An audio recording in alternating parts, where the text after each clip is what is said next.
talking against war.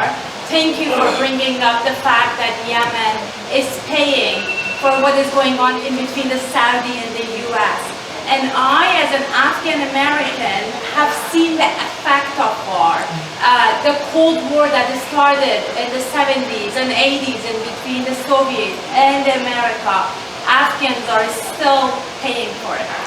All that being said, when you are talking about the fact that you are against war and you are against our foreign policies, I get very excited and I get very hopeful and I get tearful. But I also feel very hopeless. Why I feel hopeless? Because our system, our foreign policy is built in a way that we thrive when other people fail in the other part of the world. We had Bernie Sanders and we all were so excited that maybe he will bring a change. But his own party stopped him from doing that. Tulsi, I'm all for you. And I hope that I'm going to stand on those polls and vote for you in 2020, hoping that you will.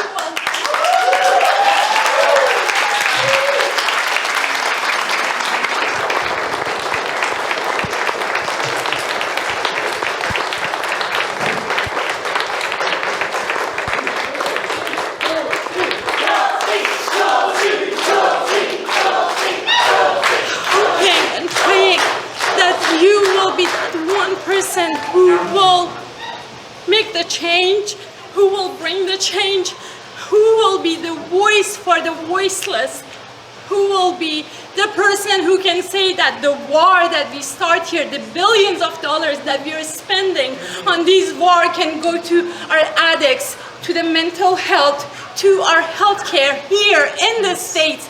People are dying of poverty.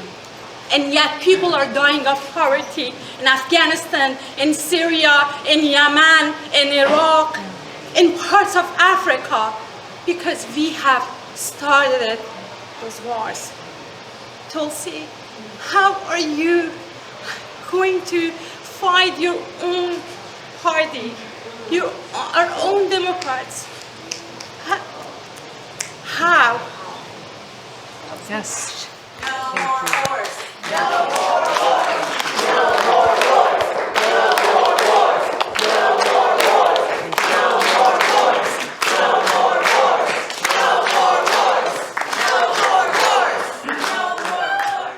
Thank you for sharing your heart with all of us. You speak for so many whose voices are not being heard. You have just laid out why I'm running for president. This is not a political ambition that I have had for myself. With the obstacles that are in place and the challenges that exist, it is because of the people that you're talking about, people whose lives are being impacted, that make me work tirelessly to run for president to bring about this change. We're not naive to the challenges that lay before us, or the obstacles that are placed ahead of us, or the smear tactics that are used against us. Yes, it's coming from within our own party. The most attacks I get are not from Republicans. They're from Democrats. They're from people in the mainstream media. They are from people in the foreign policy establishment that you're talking about. People who represent the interests of the military-industrial complex. But you know what? You know what? The answer to how we overcome this, it's us. It's we the people. The stronger they come, the stronger we respond. And you know what? We don't respond. We don't respond to their dirty tactics or their hate with more hate. We respond with strength and love and our message of peace and humanity.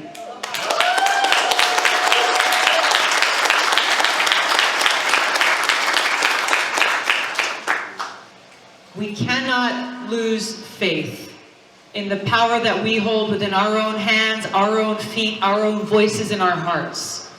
It is only when we reclaim our own voices and our own power in dictating the change in this country that we need to make that we can be successful.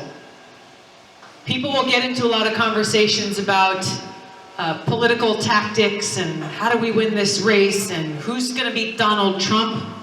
Bluntly, I might get in trouble for saying this, what does it matter if we beat Donald Trump if we end up with someone who will perpetuate the very same crony capitalist policies, corporate policies, and waging more of these costly wars? This is why I'm running for president.